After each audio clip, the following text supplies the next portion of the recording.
Muy buenas noches, el día de hoy 21 de octubre, estamos día miércoles en la clase de auditoría financiera en el horario de 8 a 10 de la noche, financiera 1, para lo cual hemos traído el día de hoy el sílabus que estamos en la segunda semana que nos toca ética profesional.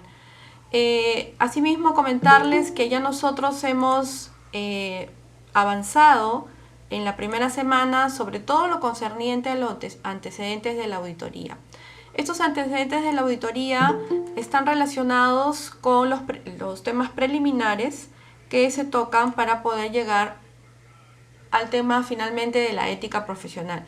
Pero aún así teníamos dos temas pendientes de esta primera parte, para después llegar al tema de todos los valores que realmente nosotros manejamos el tema de la auditoría. Uno de ellos es la ética, ¿no? Pero para estos temas estoy hablando del Sistema Nacional de Control y estoy hablando de la Contraloría General de la República. Así también vamos a tener dos videos relacionados con la Contraloría General de la República y obviamente una tarea relacionada con esto. Asimismo, también terminando la clase vamos a hacer un resumen de lo que hemos hablado el día de hoy, incluyendo los videos, y también vamos a hablar de la tarea 1 y también de la tarea 2 que vamos a dejar el día de hoy. Vamos a empezar entonces la exposición del día de hoy.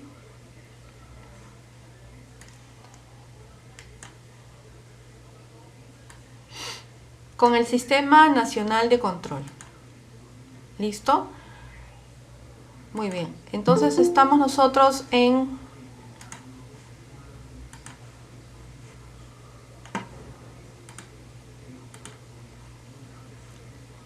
Sistema Nacional de Control.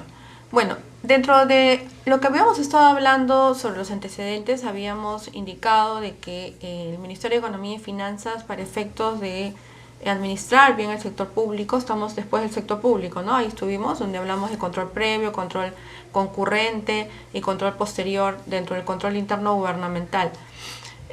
Venía ahora el tema de cómo es que el Estado se organizaba, ¿no? Bueno, en realidad el Estado se organiza en los cursos de gestión gubernamental. Se pueden ver que nosotros tenemos 8 o 9 sistemas dentro del Estado, dentro de los cuales hay sistemas financieros, ¿no? De administración financiera, que son los CIAF y los SIGAS, ¿no?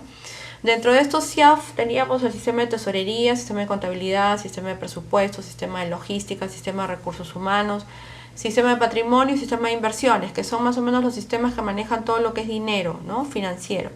Pero en el marco de todo eso y alrededor de todos esos sistemas, sobre todo los financieros, tiene que existir el Sistema Nacional de Control. El Sistema Nacional de Control, que es un sistema público en realidad, está bajo la tutela y lo regenta o regula lo controla el Ministerio de Economía y Finanzas, ¿no? Este Sistema Nacional de Control es el que emite las normativas para poder regular todo el tema de control dentro de las entidades del Estado. Mediante el órgano que ejecuta, en este caso es la Contraloría General de la República. El día de hoy hemos traído este cuadrito para que ustedes puedan ver, ¿no? O sea, ¿qué cosa es el Sistema Nacional de Control? Es el conjunto de órganos de control que mediante normas, métodos y procedimientos están destinados a conducir, desarrollar el ejercicio del control gubernamental. Y obviamente en forma descentralizada. El Sistema Nacional de Control está implantado a nivel de todo el país, ¿no es cierto? ¿Por qué? Porque el Sistema Nacional de Control es la parte normativa, ¿no? La parte ejecutora es en la Contraloría General de la República. Y digo conjunto de órganos de control porque en realidad en toda entidad del Estado existe un órgano de control, según la nueva normativa, ¿no?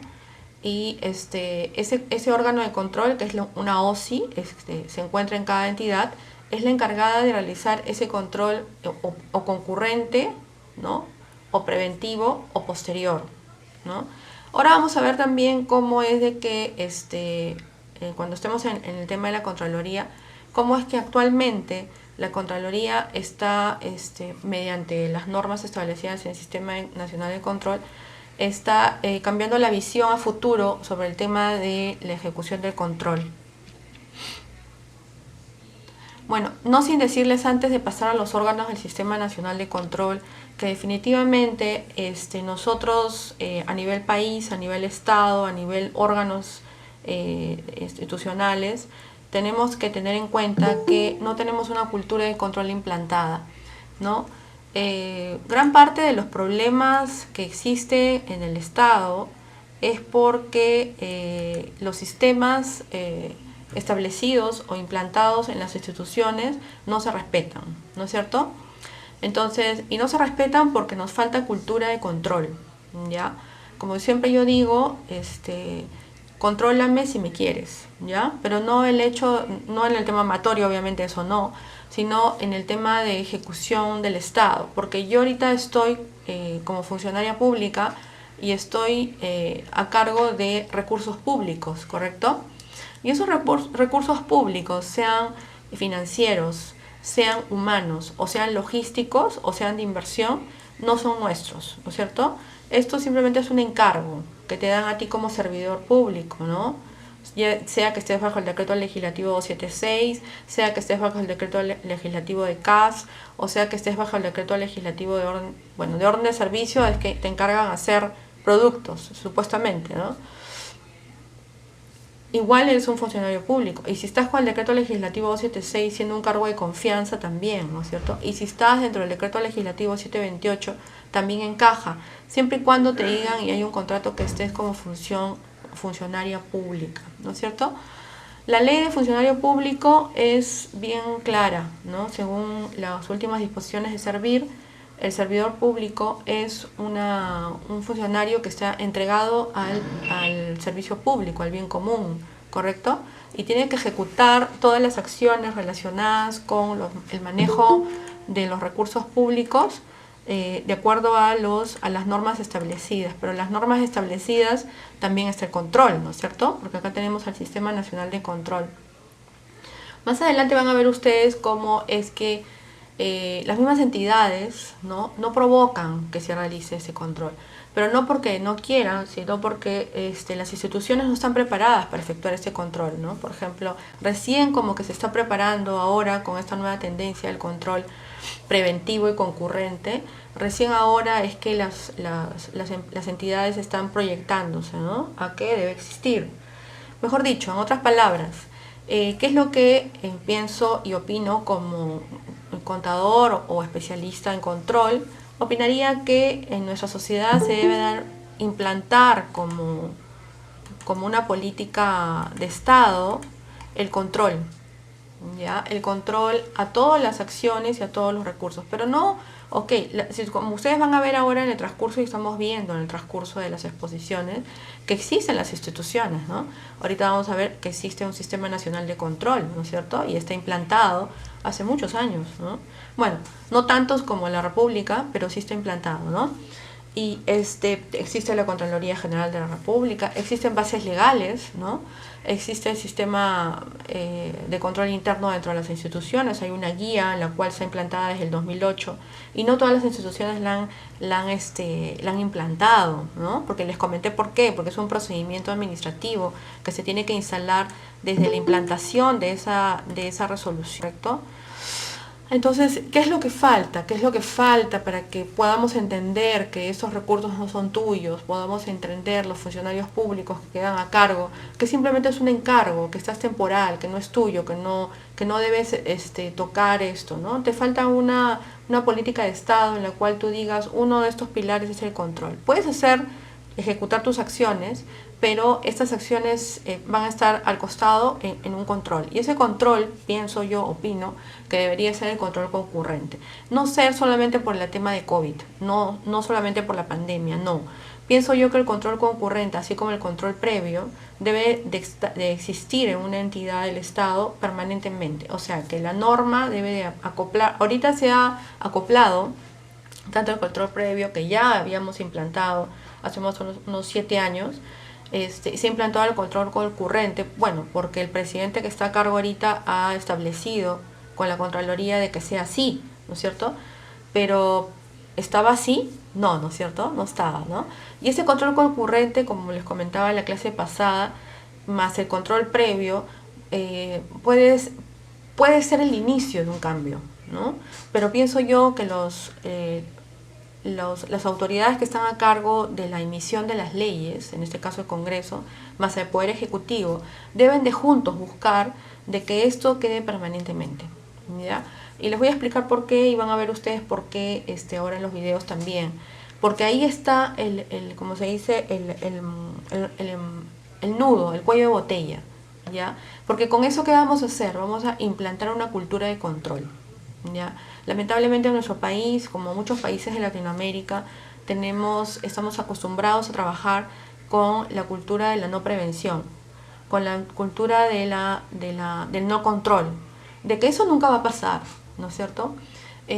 No sé si han escuchado muchas veces acá y en varias partes de nuestro país, ¿no es cierto?, en la cual dicen, vienen las elecciones de las municipalidades, sobre todo esas, ¿no?, donde prometen un montón de cosas los alcaldes, ¿no?, y dicen, bueno, yo por votos te voy a hacer, te voy a dejar y te voy a dar títulos de propiedad y todo, etcétera. Entonces, por los votos, obviamente los ciudadanos confían en esas personas y obviamente votan por él. Cuando ganan, los ciudadanos van a reclamar, obvio, con justa razón, lo que él se había prometido. Pero, craso error, ¿no? Craso error.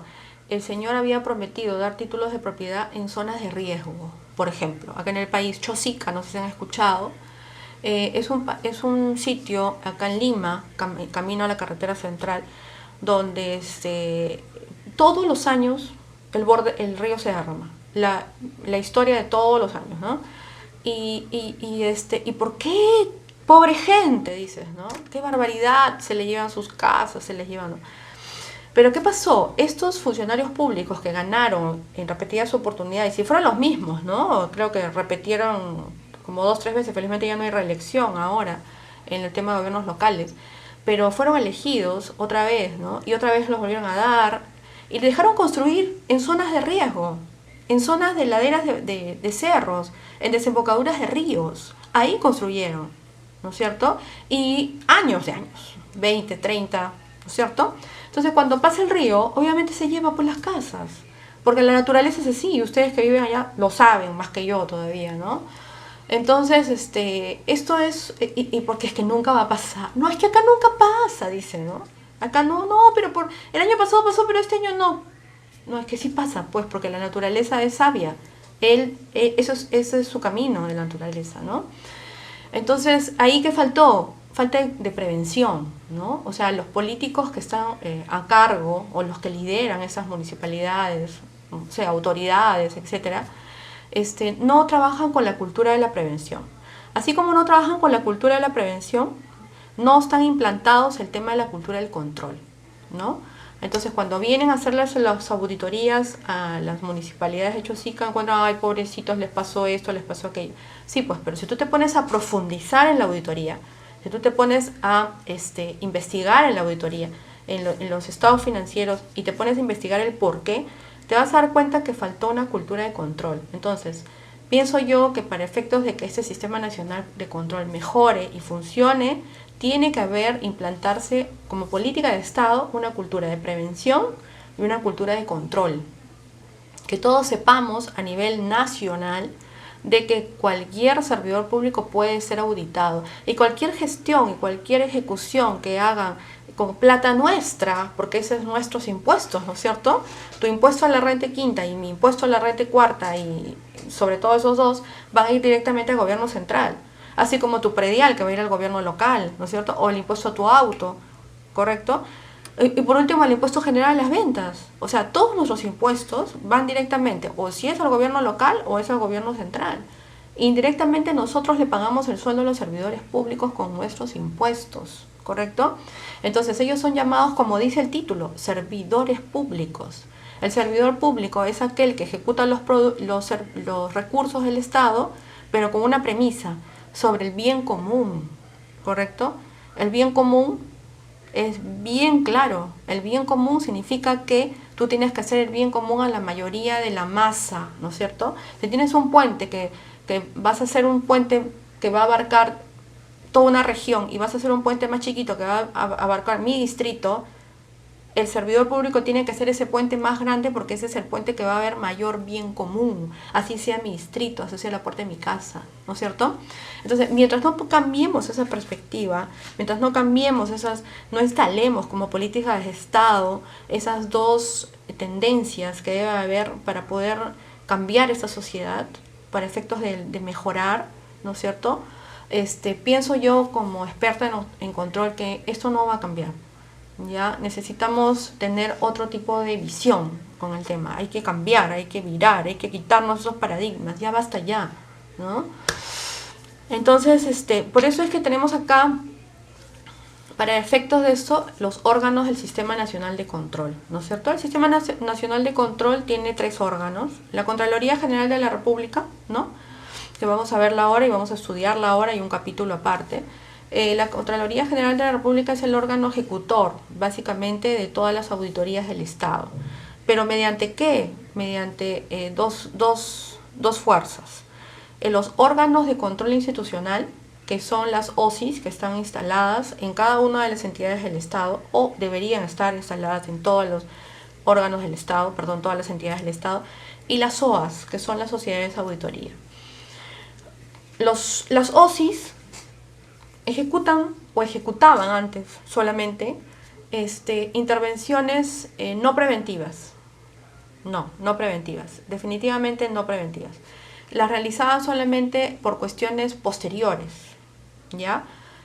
Hacían un plan anual, ¿no?, de auditoría, y revisaban anualmente las acciones. Las sociedades de auditoría, al igual, las sociedades de auditoría terminaban los periodos fiscales y se hacía un concurso público a nivel nacional en la cual participaban todas las SOAS de todo el país. Y son 3.000 y pico de entidades a nivel del Estado, y esas 3.000 y pico de entidades formaban parte de este concurso. Todas esas SOAS a nivel país participaban y prácticamente se ganaban concursos, ¿no? Se ganan concursos. Entonces, no sé, pues mi sociedad de auditoría me podía tocar ir a Quillabamba, ¿no es cierto?, auditar la municipalidad de Quillabamba. Otra sociedad auditora le podría tocar ir a Iquitos, a la municipalidad de Iquitos, y así sucesivamente, ¿no es cierto? Pero ¿qué pasaba? Que todos estas auditorías eran posteriores, ¿no es cierto? O sea, cuando, como decía mi abuelita, cuando el muerto ya se enterró, ¿no? No podías tú prevenir nada. Entonces, ¿qué es lo que está pasando? Y ahora vamos a ver en el efecto de la Contraloría. En la SOSIS, por ejemplo, no necesariamente la SOSIS, se ha establecido mediante el control previo. En el proceso del gasto, ¿no es cierto?, en el proceso del gasto público, al momento del devengado, del girado y el pagado, antes que pase a la fase de devengado, el proceso del gasto, tenemos a un contador público que se está instalando en todas las entidades públicas, y así lo está pasó un proceso de mejoramiento continuo que se llama el control previo. Este hombre o esta mujer es un contador público especializado en gestión pública. ¿A qué se dedica este hombre o este profesional? Simplemente, antes de pasar a la fase de vengado, o sea, cuando ya vayas a contabilizar en el tema del CIAF de contabilidad, el proceso o el gasto se lo pasan a él, ¿no es cierto? Entonces este control previo comienza a revisar, o sea, supuestamente este contador es el que sabe todo, ¿ya? Sabe de logística, sabe de recursos humanos, sabe de todo, ¿ya? Entonces este control previo revisa, ¿no? Y dice sí o no, o encuentra algo que está, no sé, pues las facturas no están electrónicamente bien emitidas, el RUC está mal puesto, los tiempos no se han conservado, el cálculo del impuesto general de las ventas no procede, la retención o la percepción no es la correcta, o no se realizó la percepción o la retención o la detracción, etcétera, ¿no? Todo eso lo visualizaba solamente el control previo. Entonces el hombre o este profesional es el más odiado de los últimos 5 años de toda la gestión pública, ¿no? ¿Quién tiene el documento? Control previo. Entonces, control previo, pero mira tú la mentalidad, ¿no? Supuestamente el más odiado, pero el que iba a salvar vidas, ¿no es cierto? Porque este hombre iba a hacer, o esta mujer iba a hacer que eso sea bien ejecutado de la manera correcta, ¿no es cierto? Si este profesional daba el check, pasaba el proceso de girado y pagado, ¿no? Si este profesional no daba el check, esto retrocedía y regresaba a las manos de la fase de contabilidad, porque era la que había tenido el documento, y regresaba a logística o a recursos humanos o a quien esté emitiendo el documento, ¿no? ¿Por qué? Porque faltaba algo, ¿ya? Entonces, ¿qué ha pasado ahora con este tema del control previo? Sigue existiendo, pero con este tema de la pandemia, para acompañar a todos estos procesos que se han realizado, porque son varios procesos de varios millones, se ha agregado el control concurrente, ¿ya? Entonces, en la OSI, como que ya no están solos, ¿no? La OSI está acompañado por el control previo, ahorita, por el control concurrente y ellos, que es el control posterior, ¿no? Ese es el caso del tema interno, ¿no? En el tema externo, que se hace ese control, esta auditoría por fuera, que es la sociedad auditora, bueno, eso sigue igual, ¿no? Las sociedades auditoras ya ganaron los procesos y están ya comenzando a preparar toda su documentación para poder acudir a las entidades a partir de enero del 2021. Ahora, la pregunta es, ¿como entidad del Estado tú puedes pedir que una SOA venga y te revise? Sí, sí puedes hacerlo. Solo tienes que tenerlo en el presupuesto, tiene que estar presupuestado, ¿no? Qué pena que ahorita ojalá nos dé tiempo para poder ver un capítulo que tiene que ver todo lo relacionado con el proceso del gasto, ¿no? Y también lo relacionado con los sistemas de administración financiera. De eso se los puedo dar como un adicional, ¿no? Para que ustedes sepan, ¿no? Porque ustedes como entendedores y profesionales contables tienen que manejar todo este tipo de lenguaje, ¿no? Aparte, es probable que ya les comenté, ¿no? O sea, la especialidad que vayan a tener como contadores, ¿cuáles son? Auditoría, tienes que estudiar 2 años en el Colegio de Contadores. Tributación, tienes que estudiarte mínimo un diplomado o una maestría en tributación. Finanzas, tiene que haber un diplomado en finanzas. Administración, para que seas gerente administrativo, tienes que estudiar mínimo una maestría en administración, un diplomado en administración, ¿no es cierto? Entonces, esa es especialidad. Y el tema público. Esto que es un tema bastante... ¿cuánto gana un control previo en el Estado? ¿No? 7.000 soles. ¿Cuánto gana un contador público, siendo el contador público de la entidad? 7.000 soles. ¿Cuánto te gana el tesorero, que también es contador? Tiene que ser contador público, el jefe de tesorería. 7.000 soles, ¿no? Dependiendo de la entidad, varía entre 7 u 8, ¿no? Entonces, no es despreciable, ¿no? Y aparte te vuelves un experto en gestión pública. Esa es la otra especialidad. ¿Qué tenemos que hacer para estudiar esto o ser especialistas? Estudiar en Contraloría un curso del CIAF. Un subcurso del CIAF de tesorería, CIAF de contabilidad, CIAF de presupuesto mínimamente, ¿no? Para que puedas, Y la pregunta es, profesora, ¿yo tengo que ser auditor para hacer eso? No, tienes que ser contador más, pero tienes que especializarte en gestión pública y tienes que seguir algunos cursitos en la Contraloría General de la República. ¿Con qué trabajas? Con sistemas, con softwares, ¿no? Todo es software. Entonces, si ustedes ya están en 7º ciclo, tienen que ir pensando en que se van a especializar, ¿no? Y bueno, y la otra especialización es la contabilidad pura, ¿no es cierto? Que para eso tendrías que estudiarte mínimo si quieres formar un estudio contable, tienes que estudiarte mínimo una maestría en solamente contabilidad, ¿no es cierto? Maestría en contabilidad, así literal, no hay más, ¿no? Y con ello formas un estudio, ¿no? Y te especializas en todos los temas, ¿no es cierto? En todos los temas, ¿no? Ahora, ahí en el estudio, temas de control de gestión pública, no, pues no se ve, no se ve eso. Ok, entonces eso es más o menos la parte preliminar. Ahora bien, ahora nos vamos al tema ya crudo. ¿Cuál es el marco legal o la base legal que lidera el tema del Sistema Nacional Público de la Contraloría General de la República? Lo dijimos la clase pasada y si no lo repetimos otra vez. La Ley 27785. Pregunta del examen dentro del balotario, ¿cuál es la base legal o la ley orgánica del Sistema Nacional de Control y de la Contraloría General de la República? La Ley 27785. Bueno, en estas normas pues se regulan todo el ámbito relacionado con el Sistema Nacional de Control y la Contraloría General de la República, ¿no? Y bueno, dice que tendría que estar emitido en un ambiente apropiado, oportuno, efectivo, y se tiene que ejercitar el control gubernamental. ¿Para qué? Para lo que hemos estado hablando, para prevenir y verificar, dice, prevención. La correcta y eficiente y transparente utilización de la gestión de los recursos del Estado. Claro, el control, en teoría, es para el prevenir, ¿no? Para prevenir. Pero ¿cómo vas a ejercer una prevención si no has establecido esa cultura de prevención? ¿Cierto? Entonces tú tienes que establecer primero la cultura de prevención para que tú puedas saber que estás previniendo y verificando. La verificación sí es posterior, eso sí se hace muchos años, pero la prevención no la puedes hacer después. O sea, tú no puedes prevenir cuando pasó un año y recién vas a establecer, ¿cómo se dice? El camino que no debieron seguir, ¿no? Por darle un nombre. Y no puedes prevenir sobre un hecho ocurrido, ¿no es cierto? Ahí no hay prevención. Verifica sí, pero no prevención. Entonces, eso es lo que estaba faltando y es lo que estamos empezando a hacer, creo yo, en esta nueva tendencia.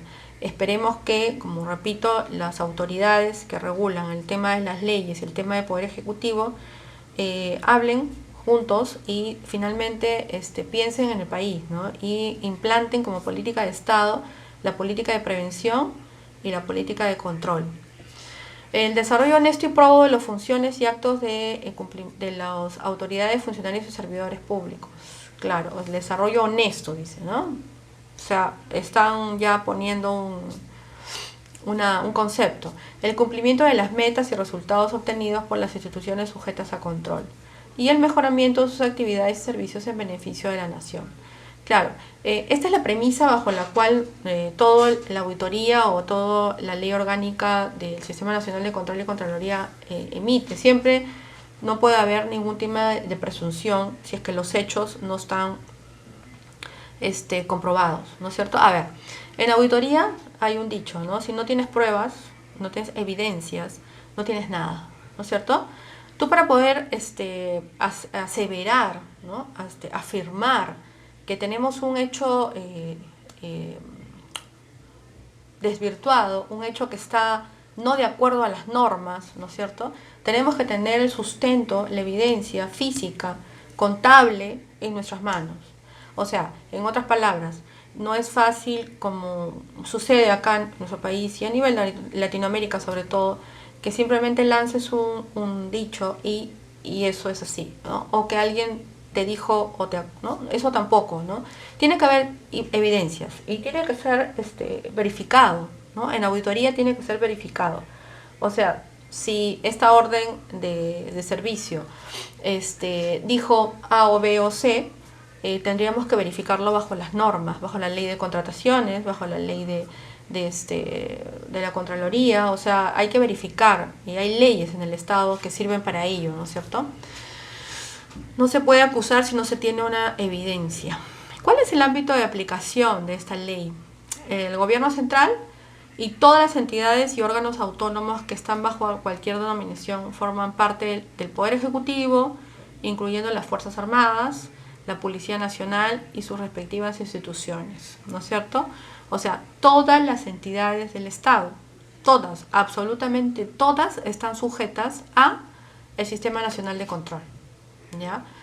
Los gobiernos locales y los gobiernos regionales y empresas pertenecientes a los mismos también, ¿ya? Las unidades administrativas del Poder Legislativo, del Poder Judicial y del Ministerio Público también.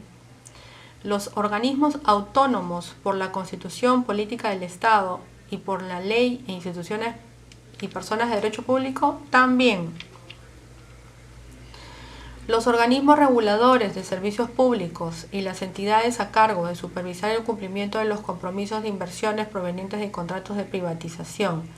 Caso CEDAPAL, caso Luz del Sur, caso Sauder, caso Sider Perú. Las empresas del Estado, así como aquellas empresas en las que participa en el accionariado, cualquiera sea la forma societaria que adopten por los recursos y bienes. Y las entidades no gubernamentales y las entidades internacionales por los recursos y bienes del Estado que perciban o administran. O sea, en conclusión, todas las entidades donde el Estado participe y existen recursos del Estado, ahí entra y aplica el Sistema Nacional de Control. Pero ya yendo a la profundidad del tema, ¿cuál es el concepto de control gubernamental o auditoría gubernamental? Que en algunos casos la llaman así, Ustedes ya lo deben haber revisado, o sea que estos temas son recontra vistos por ustedes, porque el séptimo ciclo ya deben haber visto gestión pública, y si no me equivoco lo van a ver en este ciclo. Bueno, el control gubernamental es la supervisión, vigilancia y verificación de los actos y resultados de la gestión pública. Ok. Y bajo el cumplimiento el cumplimiento de las normas legales y de los lineamientos de política y planes de acción. Eso está en el artículo 6 de la ley 27.785. Pregunta del examen o parte del balotario. ¿Dónde se encuentra el control gubernamental? En el artículo 6 de la ley 27.785. Ya, yo lo que pienso hacer, chicos, con ustedes es que me parece que vamos a tener una clase exclusiva para poder darles todo el balotario. Vamos a conversar de eso, ¿no? Para que ustedes vayan estudiando más o menos por dónde va a ir, ¿no? Porque esto es necesario, de todas maneras, estos temas. O sea, ustedes son gente de séptimo ciclo, ya en un año están ya haciendo su plan de tesis, ¿no es cierto? Ya van a ser contadores en un año. 7, 8, 9, 10. Me falta solo 3 ciclos para terminar.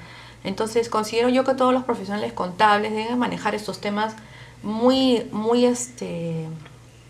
sueltos, ¿no? Y deben estar en sus lenguajes. Y eso tiene que ser permanentemente una conversación.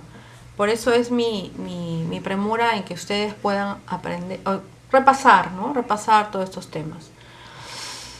Listo. ¿Y cuáles son esos tipos de control gubernamental, ¿no? Habíamos dicho que el control interno era uno y el control externo el otro, ¿no es cierto? Dentro del control interno ya hemos visto que existen 3. El control previo o simultáneo, que le llaman, el control concurrente y el control posterior. Esos 3 controles. ¿En qué artículo están? En el artículo 7 de la ley 27.785. Sí es cierto que nosotros ahora con esta pandemia se están comprobando algunos modelos, ¿no? Este modelo del control concurrente, sobre todo, es un modelo que estaba escrito, pero no lo ejecutaban, ¿no? Solamente había una veeduría, ¿no? de la OSI misma, o dependiendo si algún funcionario de la misma entidad pedía que venga a Contraloría, pero nada más. Pero no estaba implantado como ahorita está implantado, ¿no? Y no se está haciendo el trabajo que están haciendo, porque en realidad están haciendo un súper trabajo, ¿no? Y el control externo, que está liderado bajo las sociedades de auditoría, ¿no?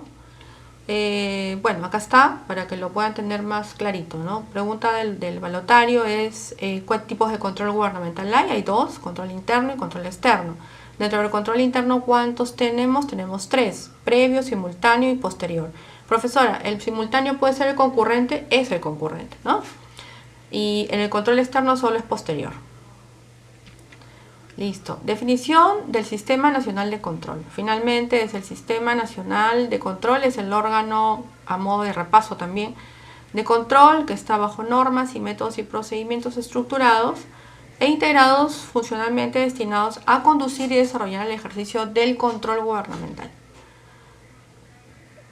Aquí está un cuadro donde se amplía el tema, por ejemplo, de la Contraloría General de la República. ¿Cuál es el ente técnico rector del Sistema Nacional de Control?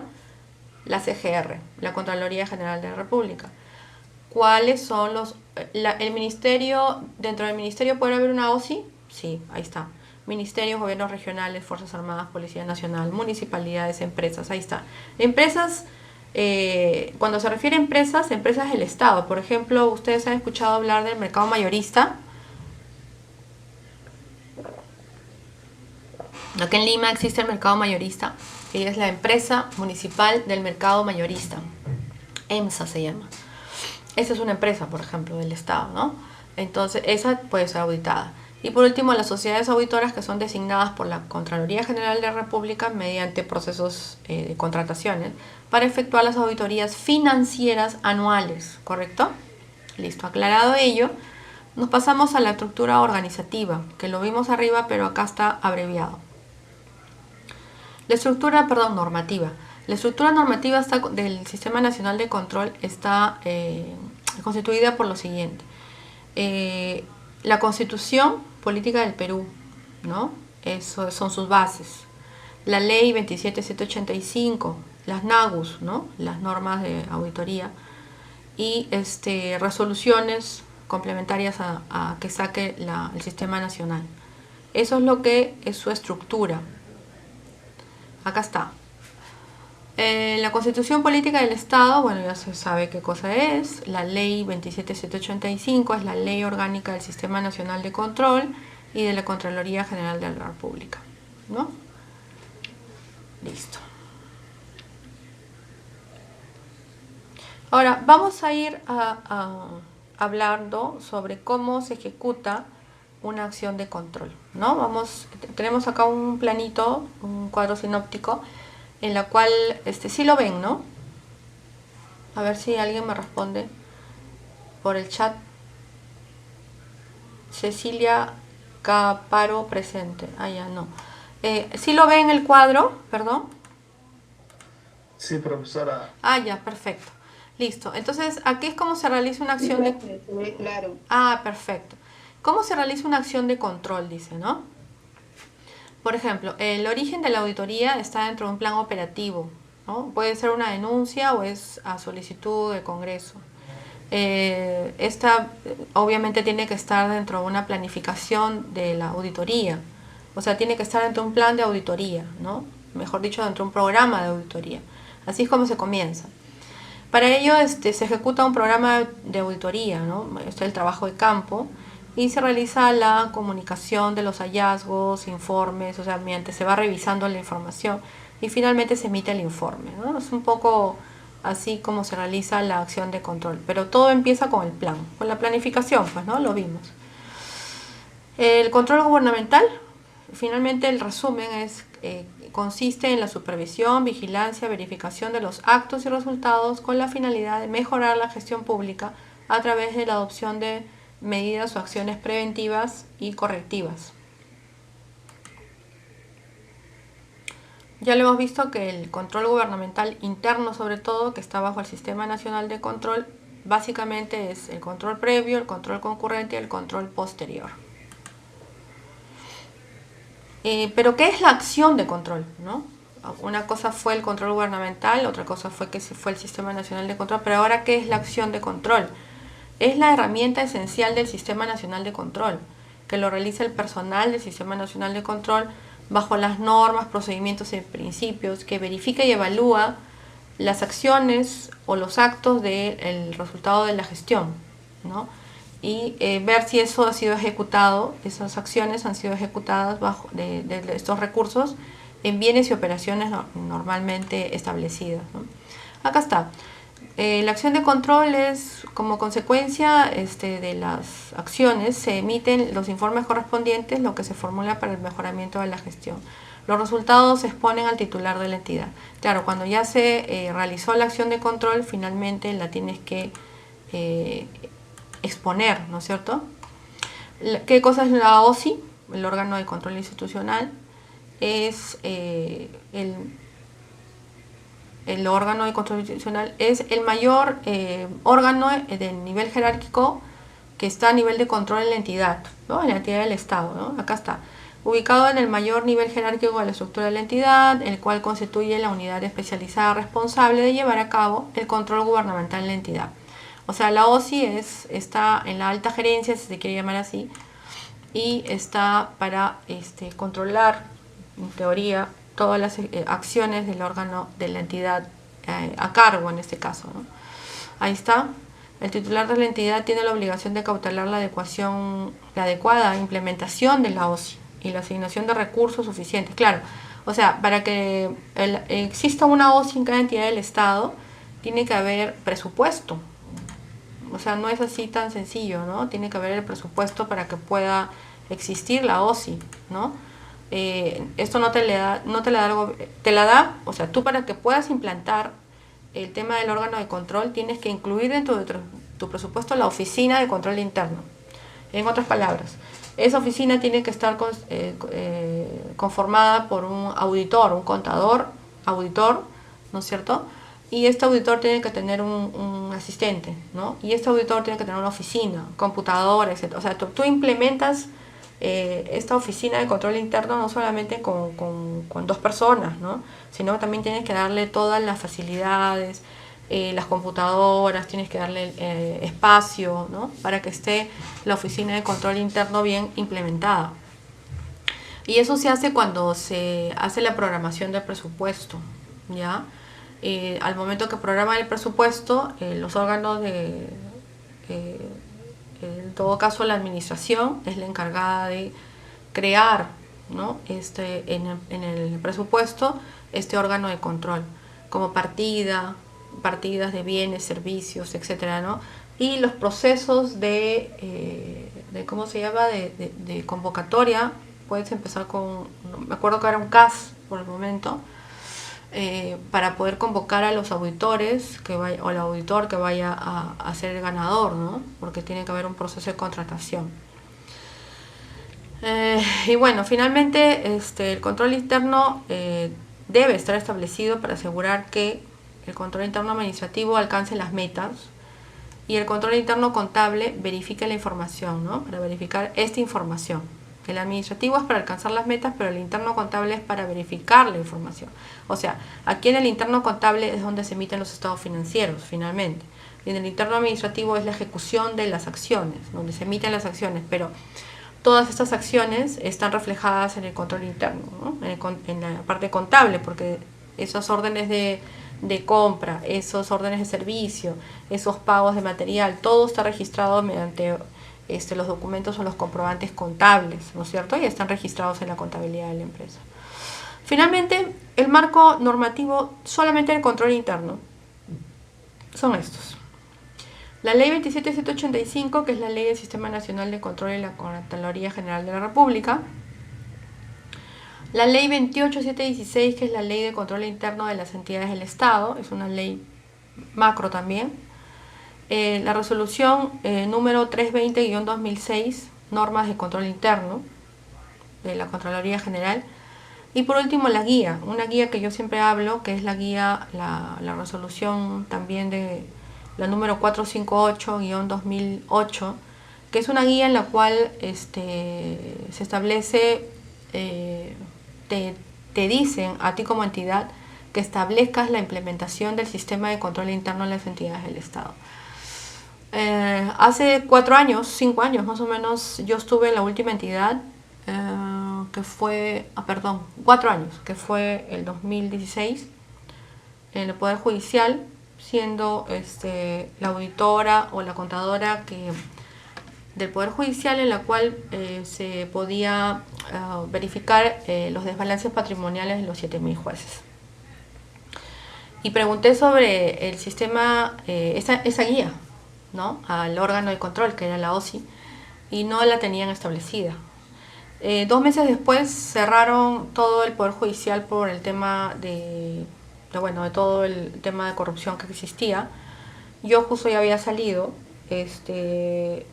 pero la guía no estaba implementada, y no solamente en esa entidad, sino que yo estuve medio año atrás en otra entidad del Estado que tampoco tenía la guía implementada, ni siquiera la habían empezado, ¿no? Entonces por eso yo vuelvo a repetir, o sea, que acá este tema de control tiene que ser una política de Estado, no hay otra. O sea, con leyes mínimas como estos, con reglamentos o resoluciones así internas, no vas a poder cambiar este chip que todavía tienen, ¿no? Bueno, acá ¿qué es el control interno? ¿No? Son las evaluaciones, ¿no? Eso se hace en base a conciliaciones bancarias, planes de inversión, tomas de inventario, resultados por áreas, ¿no? Y las autorizaciones son reuniones, encuestas, inspecciones, visitas, ¿no es cierto? Esto es un cuadro que puede ayudar. Esto de acá, el tipo de control ya lo hemos visto, preventivo, detectivos, dice acá. En realidad no son detectivos, son simultáneos, ¿no? Los controles preventivos son más rentables, deben quedar incorporados en los sistemas y evitan costos de corrección o reproceso. Sí, Estas son una de las características que tiene el control preventivo, ¿no? Son más rentables porque previenen el tema de la acción antes de cometer la distorsión, ¿no? O la inconsistencia, si queremos llamarla así. Y deberían estar incorporados en todos los sistemas. Bueno, en el peruano se han incorporado, ¿no? Se están ejecutando. Y se evitan sí, pues es cierto, ¿no? Pero como les digo yo, la política de Estado debe ser, ¿no? Los controles concurrentes, bueno, son más costosos que los preventivos, miden la efectividad de los preventivos, algunos errores no pueden ser evitados en la etapa preventiva e incluyen revisiones y comparaciones, ¿no? Registro de desempeños, conciliaciones, confirmaciones, conteo físicos. Claro, ya cuando uno está trabajando en auditoría, ya todas estas herramientas que son las conciliaciones, confirmaciones, conteos físicos de inventario, análisis de variaciones, técnicas, son una de las herramientas que utilizan los auditores para poder verificar los datos establecidos, ¿no? En los estados financieros. ¿Ya? También puedes entrar con password a verificar incluso los sistemas. Es auditoría de sistemas también, ¿no? Claro. O sea, por ejemplo, ¿no? Si tú, no sé, pues tienes las órdenes de servicio, un poco, como auditor las ves que no están, o se ha evitado algunos pasos, tú puedes traer a tu equipo un auditor que sea especialista en el tema de sistemas. Por eso es que ahora la Contraloría tiene diversos profesionales, ¿no? Tiene profesionales del medio ambiente, tiene profesionales de sistemas, profesionales de educación, porque lo que quieren es entender los procesos de cada una de las entidades del Estado. Por ejemplo, el Ministerio de Educación tiene ciertos procesos, ¿no es cierto?, que estableces para poder establecer el aprendizaje, ¿no es cierto? El tema de la minería tienes otros procesos, el tema del ambiente tienes otros procesos, el tema de sistemas también es otro proceso, pero para ello tienes que traer a gente especializada para que puedan, con los auditores, en todo caso contables financieros, acompañarlos en levantar esa información, ¿no es cierto?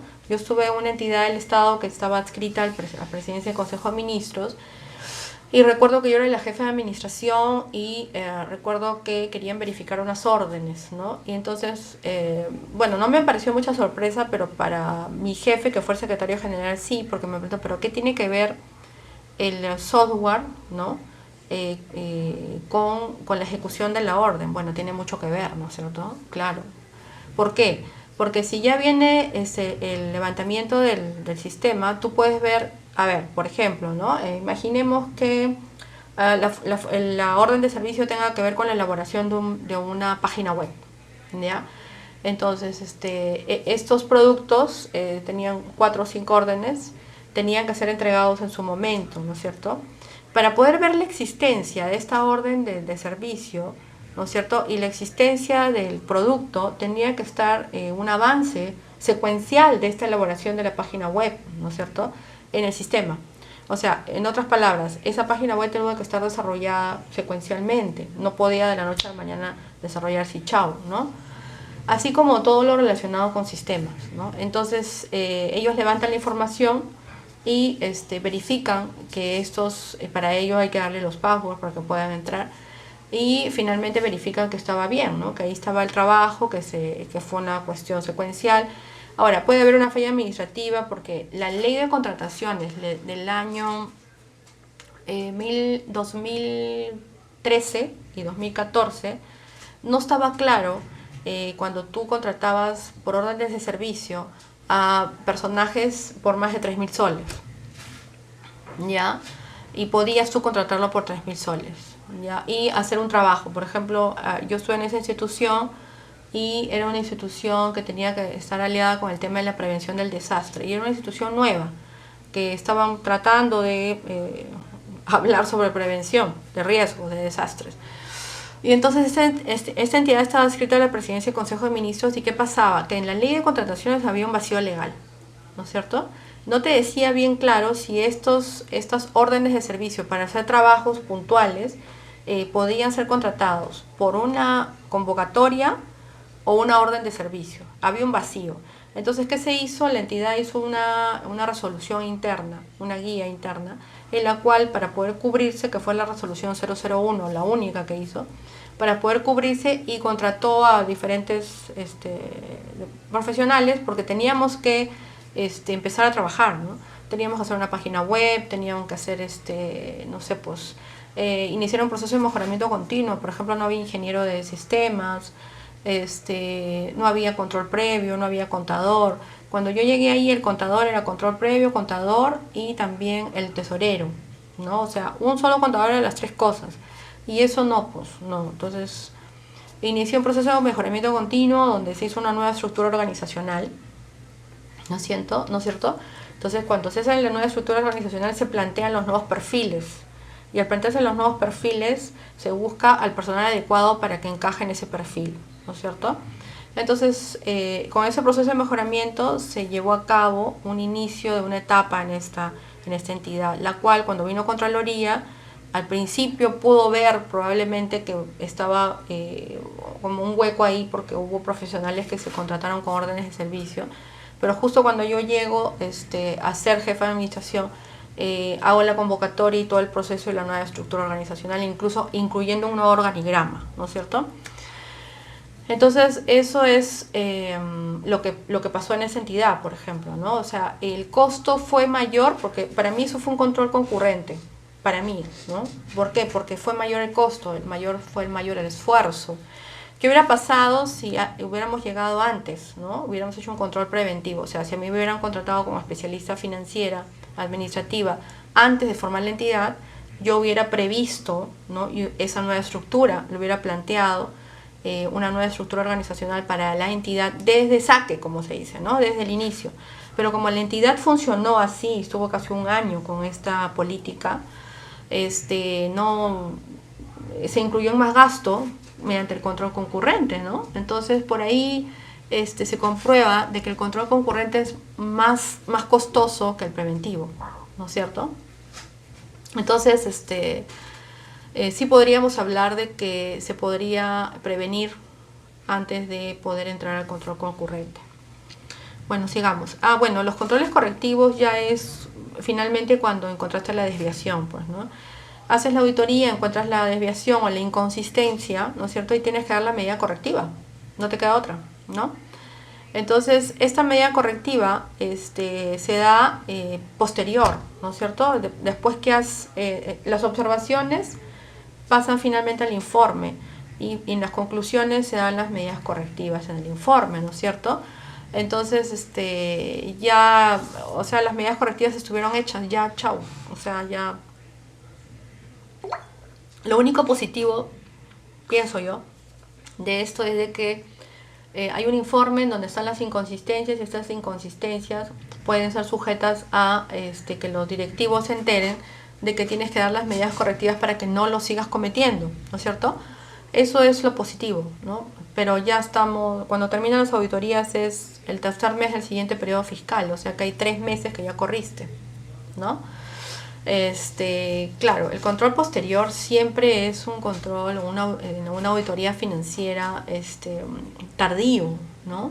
Es lo que normalmente los auditores llamamos, llegaste cuando el horno se quemó, ¿no? Y aparte llegas en marzo, ¿no? O sea, no puedes, y el Estado es lento, pues, ¿no? Para poder implantar estas nuevas directivas, estas nuevas políticas, estas nuevas normativas lleva tiempo, ¿no? Por eso es que pienso yo que debería de modificarse, implantarse como política de Estado el tema del control preventivo, concurrente, prevención, la cultura de prevención, y esa cultura de prevención va a bajar transversalmente a todos los sectores, dentro de ellos el control, ¿no es cierto? Porque si tú ya bajas bajo una política de preventiva a todo nivel, prevención de riesgo de desastres, prevención de acciones, prevención de todo, esta cultura de prevención, y transversalmente entra el control, ¿no es cierto? Porque el control, ya tú puedes ahí jalar el control previo, que es el control que pienso yo que es el que debería establecerse en todas las entidades antes de, ¿no? Bueno, acá está la compensación del control. Bueno, es que la entidad aplica los 4 tipos de control compensándolos adecuadamente, ¿no? O sea, el preventivo, bueno, este autor le llama detectivo, para nosotros es concurrente. Los componentes interrelacionados en la estructura de control son estos. Este es el ambiente de control, monitoreo, actividades de control, sistemas de información y comunicaciones y la evaluación de los riesgos, ¿no? Estos serían los componentes. Son 1, 2, 3, 4, 5. Ese sería el sistema integrado en todo caso, ¿no? O sea, lo que debería pasar, lo óptimo, ¿no? Bueno, acá te explicamos qué cosa es el ambiente de control, ¿no? Básicamente es el compromiso que el titular de la entidad asume para ejercer el control interno, ¿no? Y la conducta de los funcionarios, ¿no? Ahora, ojo, la pregunta es, profesora, ¿puede haber algún tipo de diferente esta actitud? Pero por supuesto que la hay, ¿no? Yo he ayudado a algunos auditores, porque yo auditora no soy, pero he ayudado a varios auditores a hacer trabajos. Hemos ido a entidades donde simplemente el titular de la entidad nunca lo encontrábamos, ¿no? Y la actitud de los funcionarios de la entidad era totalmente adversa a nosotros, ¿ya? Entonces nosotros como auditores tenemos que emitir un informe, ¿no es cierto?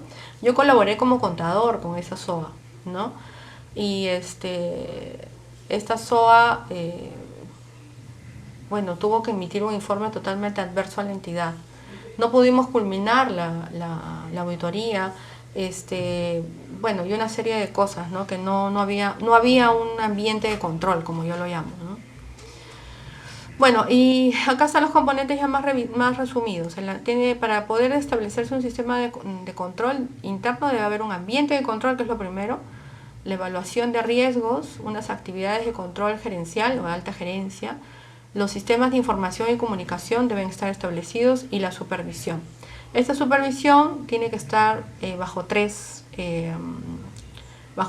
características: actividades de prevención y monitoreo, seguimiento de resultados y la comprobación, el compromiso de mejorar, ¿no? Y todo esto tiene que estar bajo las normas de control interno. Bueno, y la visión, misión y valores que establece el Sistema Nacional de Control, obviamente, vamos a hablar sobre la evaluación de riesgos, que está acá, ¿no? Evaluación de riesgos. Ya hemos hablado de ambiente de control, ahora vamos a hablar de evaluación de riesgos. Todas las entidades gubernamentales, obviamente, según su tamaño, estructura, naturaleza, están sujetas a estos temas internos o externos, en todos los niveles.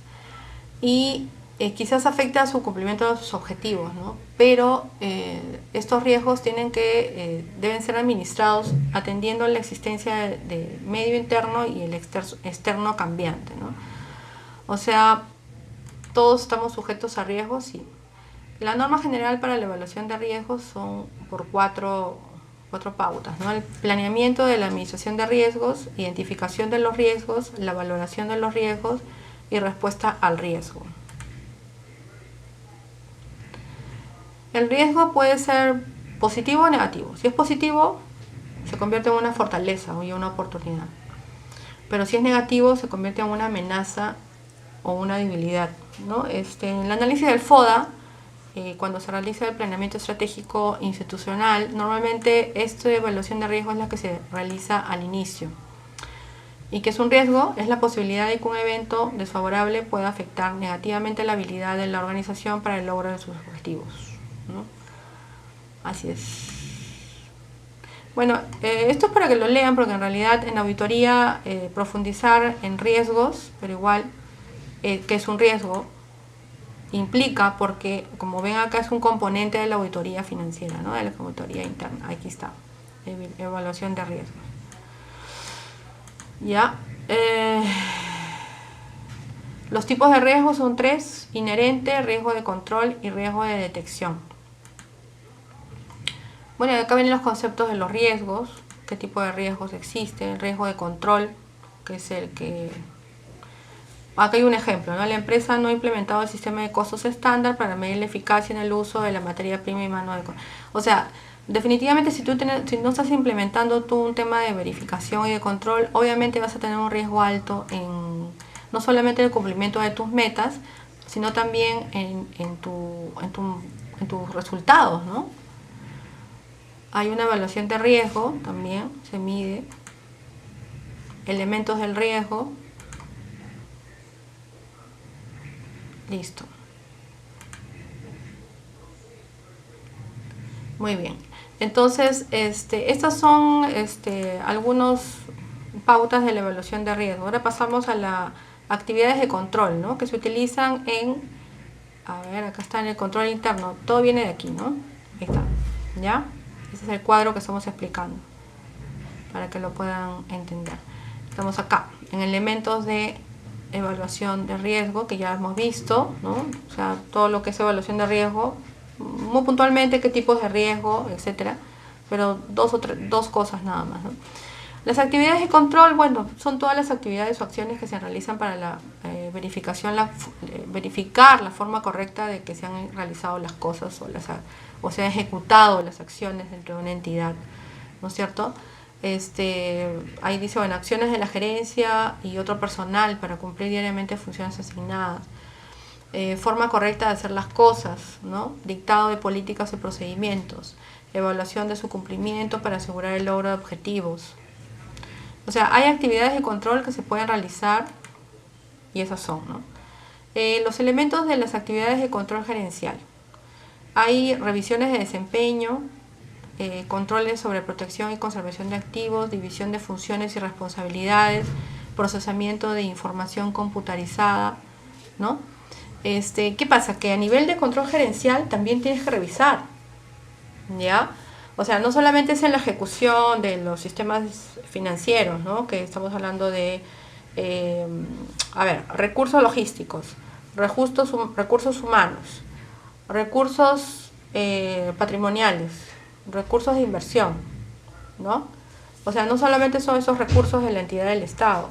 ¿Y mediante qué se ejecutan eso? Mediante los CIAF el CIAF de logística, donde están los administradores que tienen que estar debidamente acreditados ante la OCSE, que es el órgano de control de contrataciones. Recursos humanos obviamente manejan todo el tema de las planillas, de todos los decretos del Estado, ¿no? Se dio la ley de servir con la intención de que se uniformizara una sola carrera por la meritocracia de ley de servir, pero lamentablemente no se logró, ¿no? Ahí está el decreto legislativo 276, que es de la carrera pública, el decreto legislativo 728, que es del sector público, el decreto legislativo perteneciente al CAS, ¿no? Y por último, todo lo que es Poder Judicial tiene otro decreto y Fuerzas Armadas tiene otro decreto, ¿ya? Pero a nivel gerencial, todas las entidades que manejan alta gerencia también tienen que tener su verificación, ¿no? de estas actividades. Y esa verificación se realiza bajo estos elementos. A ver, el sistema de información y comunicación, ¿no? Tiene que existir dentro de la entidad un sistema de comunicación y un sistema de información. ¿Han escuchado ustedes hablar sobre la ley de transparencia? ¿No es cierto?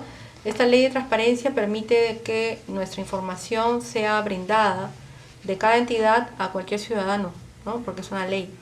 Y dentro de esta entidad tiene que existir un funcionario que es el que responda a esta información también, no solamente sobre la ley de transparencia, o sea, toda la información de la empresa. Es el funcionario a cargo de responder, una cosa así, ¿no? Y hay una ley para eso. Y el sistema de información es que tiene que haber un sistema de información donde toda la información que se está elaborando durante todo el periodo fiscal esté debidamente resguardada, ¿no? Bajo los softwares específicos. Ya les expliqué que el proceso del gasto el financiero tiene varios procesos, que es la programación, la planificación del gasto, de la partida presupuestal, que primero nace en lo que es la Oficina de Presupuesto y Planeamiento.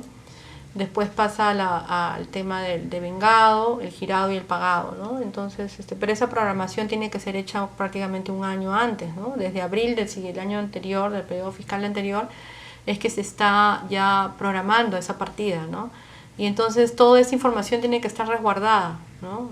Los buenos sistemas de información que exista para que la misma gerencia pueda adoptar o tomar decisiones, ¿no?, sobre esta entidad.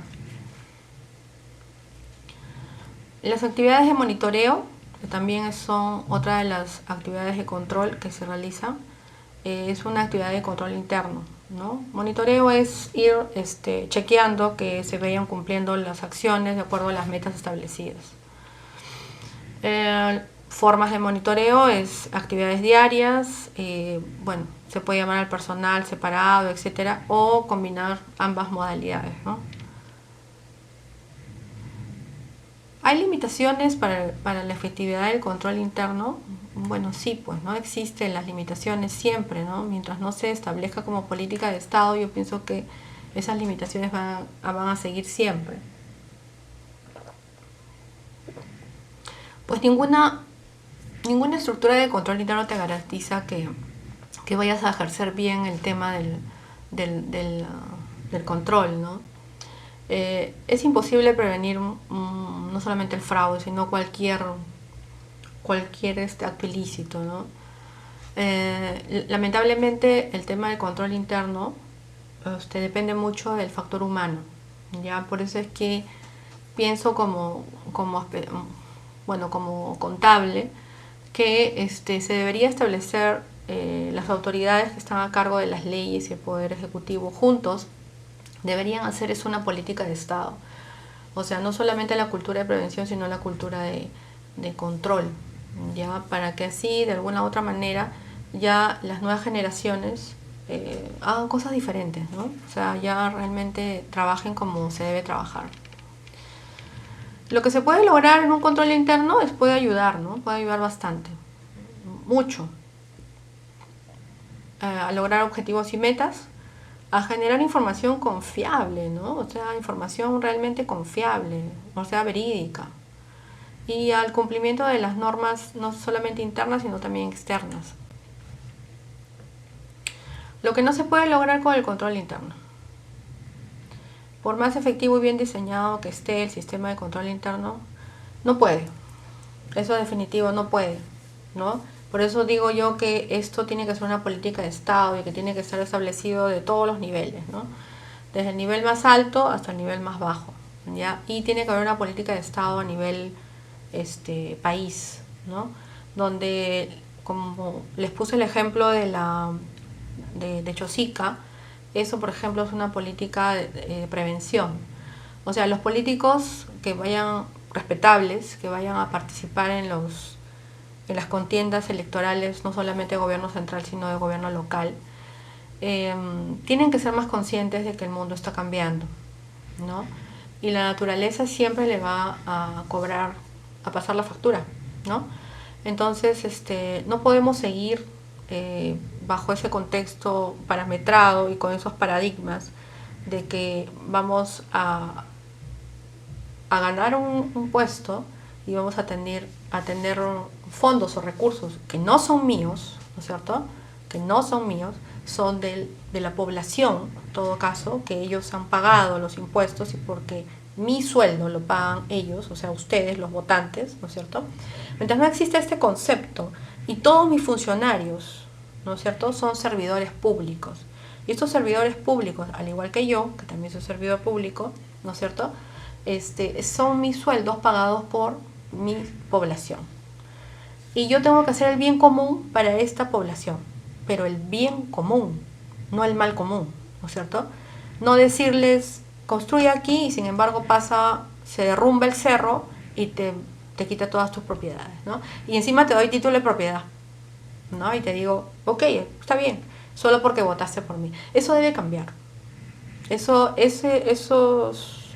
respetables señores deben de pensar más en el bien común. Pensar que al ganar tú un gobierno local, no te ganas un puesto, te ganas un tremendo problema, ¿no? Un tremendo problema, ¿por qué? Porque son recursos que no son tuyos, que son recursos que me está dando la población a mí para poder yo administrarlos. Imagínate qué gran responsabilidad. Y encima tengo que administrarlos para el bien común y tengo que administrarlos de la manera correcta, de acuerdo a las normas establecidas en el Perú, por último, ¿no? Entonces, siento que nos falta mucho, pues, ¿no? Para tener ese tipo de funcionarios. Para mí no existen, les soy sincera, para mí no existen. Obviamente por la carrera y la formación, pienso que se deberían formar, debería haber una escuela de funcionarios, donde se formen a nuevas generaciones, con estos paradigmas en donde vas a solamente aprender a dar el cumplimiento de la norma, pero en forma preventiva, ¿no? Esta escuela puede ser una gran propuesta para que todos, las nuevas generaciones, tengan el gusto de trabajar como servidores públicos y servir al país. Ahí sí se cumpliría el tema de servir al país, ¿no es cierto? Porque tú con el recurso público estás sirviendo, y cómo no servir a tu país. Mediante mi conocimiento, ¿no es cierto? Mediante mi conocimiento en gestión pública y toda la parafernalia de normas que tenemos y hemos visto, voy a ejecutar un puente en beneficio de la población. Pero esta ejecución de este puente tiene que estar de acuerdo a las normas y las leyes establecidas. No solamente las normas técnicas de puentes, sino que tiene que estar de acuerdo a la normatividad vigente legal en cuanto a contrataciones. En este caso, a la ley de contrataciones del Estado. Tiene que haber un control preventivo y un control concurrente para no cometer errores, ¿no es cierto? Entonces estas nuevas generaciones sabrán de que esta nueva ejecución de acciones van a ser diferentes, van a comprender de que esto es por el bien de mi población. Entonces, ¿cómo no participar así? ¿No es cierto? Bajo ese contexto pienso que sí podrían cambiar. Y esto va aliado con que el Congreso y el Poder Ejecutivo conversen y se hagan por el bien común también una política de Estado, el tema de la prevención, la cultura de la prevención y la cultura del control. Bajo esta escuela y bajo esta cultura de prevención y cultura de control, pienso que podríamos decir que estaríamos empezando un cambio. Mientras eso no exista, pienso que no hay nada. Pienso que nosotros los auditores especializados en auditoría van a seguir encontrando lo que ya sabemos que vamos a encontrar, ¿no es cierto? Por ejemplo, acá lo que no se puede lograr con el control interno. No se puede lograr que un gerente intrínsecamente malo se convierta en un buen gerente.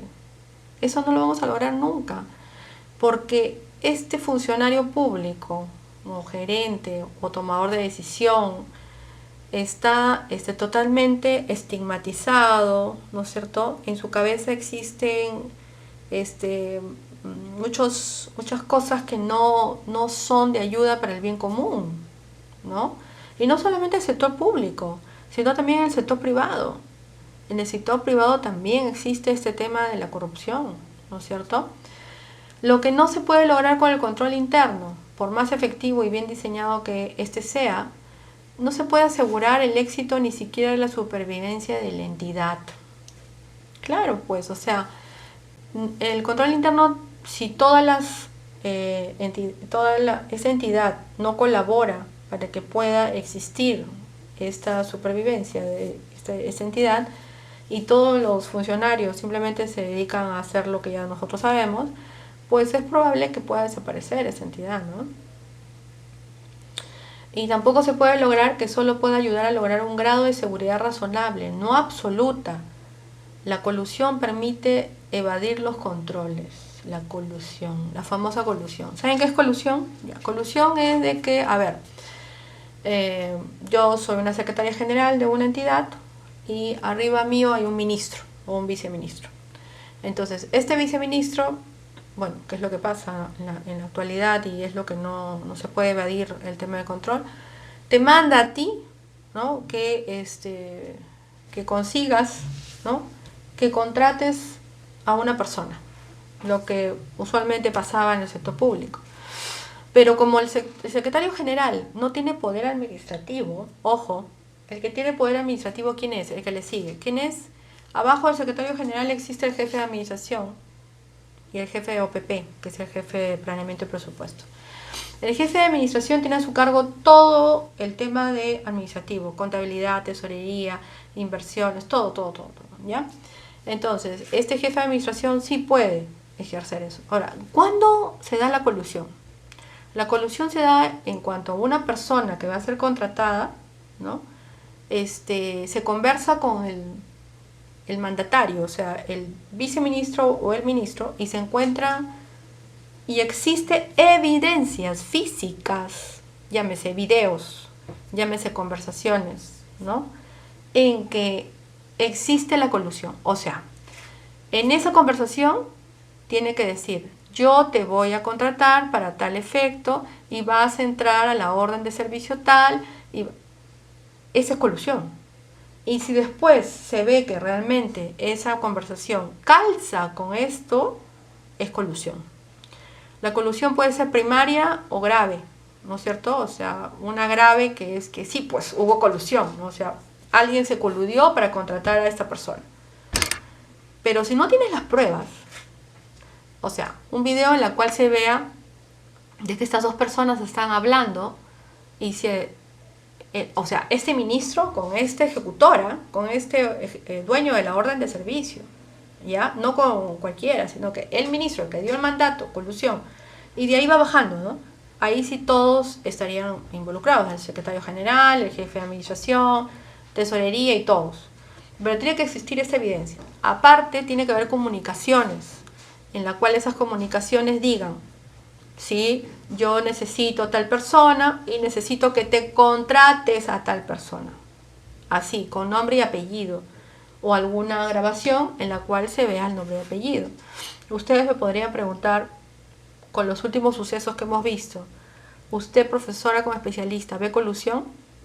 No veo colusión. O sea, en la auditoría tú tienes que ser frío. Penalmente, o sea, pueden hablar mucho los jueces, ¿no? Respetables. Pero yo estoy viendo aquí para efectos de control interno. No veo evidencia física en la cual compruebe el delito de colusión. El delito de colusión es un delito penal en el sector público, donde se coluden dos, el que emite la orden, que es el mandatario, o sea, que tiene el mayor, ministro, viceministro, etc., sobre el que ejecuta la orden. Y tiene que haber evidencias. Si existen fotos, lo que quieras, pero tiene que haber una evidencia en la cual dice: yo quiero que fulano de tal esté trabajando aquí, una grabación donde existe. ¿Existe eso? ¿Existe eso? Puede existir fotos, todo lo que quieras, pero no existe eso, no existe, ¿no es cierto? Tuvimos un caso en un estudio donde tuvimos que ayudar a defender por el efecto de colusión a unos funcionarios. Habían contratado a la hija de un político, etc. Y decían que era colusión, ¿no es cierto?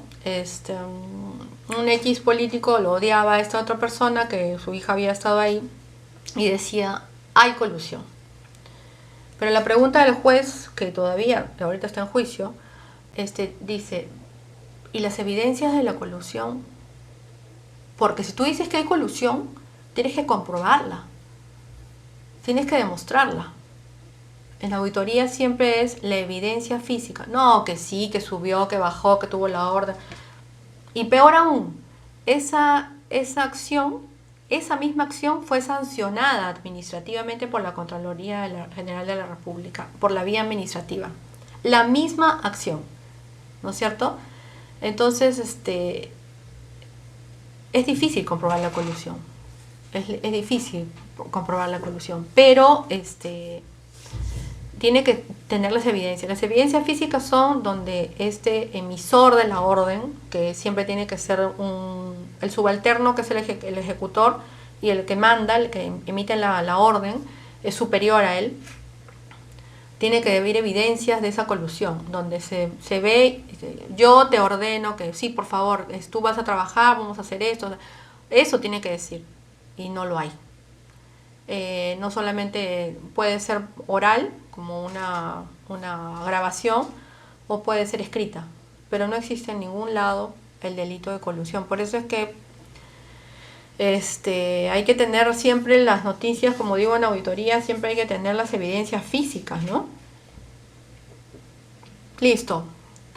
Y bueno, los elementos o las herramientas que utiliza el control interno, bueno, las conciliaciones bancarias, por ejemplo, ¿no? Evitan o minimizan los robos sistemáticos, la falsificación de cheques, los pagos duplicados a proveedores, los cargos bancarios no autorizados. Sí, es cierto. La revisión del stock y movimiento de inventarios reduce la posibilidad de acumulación de existencias, deterioros y desusos, pérdida fraudulenta. Claro, estas son acciones ya que se utilizan para poder ejercer las acciones de evaluación, de control, ¿no? La distribución o segregación de funciones, ¿no? También, o sea, no puedes tú, como les comenté en esa entidad, yo llegué a una entidad hace unos 6 años, en donde yo había encontrado que el jefe de contabilidad era el tesorero y era el control previo. O sea, este hombre manejaba todo. Entonces yo giraba el devengado, se lo pasaba al control previo, me cambiaba de escritorio, me sentaba. Y a la hora de girar, yo me cambiaba de escritorio y me sentaba. Al final yo devengaba, yo hacía el control previo, giraba y pagaba, las 4, ¿no? Entonces ahí no había un control, pues, ¿no? No, para nada, simplemente salían las actividades sin ningún tipo de control. Tiene que haber una distribución de funciones: compras, recepción, almacenamiento, tesorería, contabilidad, ¿no? Y por último, para finalizar la exposición, el control interno es una actividad permanente y continua para mi concepto. Acá les traigo un pensamiento que dice: la prevención es mucho menos penosa que la acción disciplinaria posterior al hecho, ¿no? Yo abogo por la prevención y porque algún día en este país se implante la cultura de la prevención y la cultura del control. Listo. Vamos a cortar la grabación siendo las 9:30 para poder pasar al video y volver a actuar. Bueno, no nos va a alcanzar el tiempo. Bueno, vamos a dar por finalizada la ponencia sobre el tema del Sistema Nacional de Control, siendo las 9:28. Hoy día, 21 de octubre, fue el curso de Auditoría Financiera 1, para seguidamente pasar el video en unos minutos. Muchas gracias, buenas noches.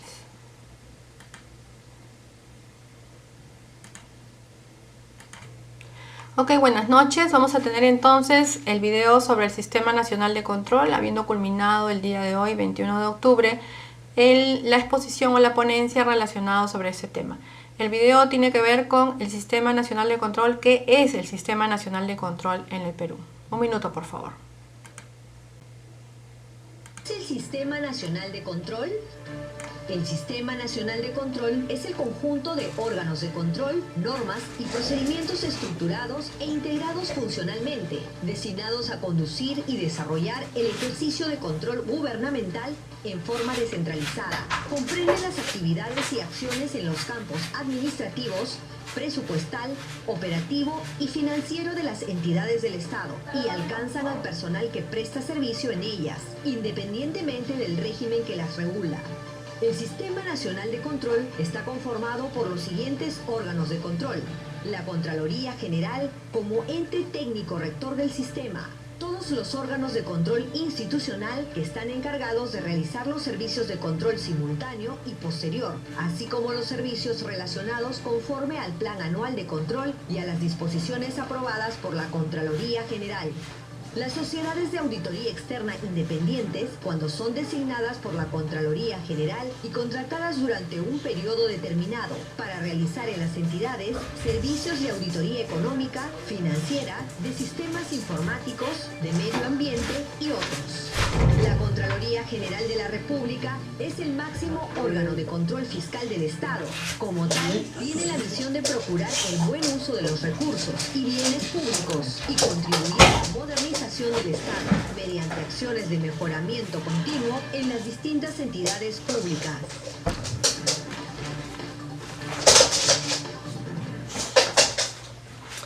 Ok, Bueno, hemos tenido la presentación del video Sistema Nacional de Control el día de hoy, 21 de octubre.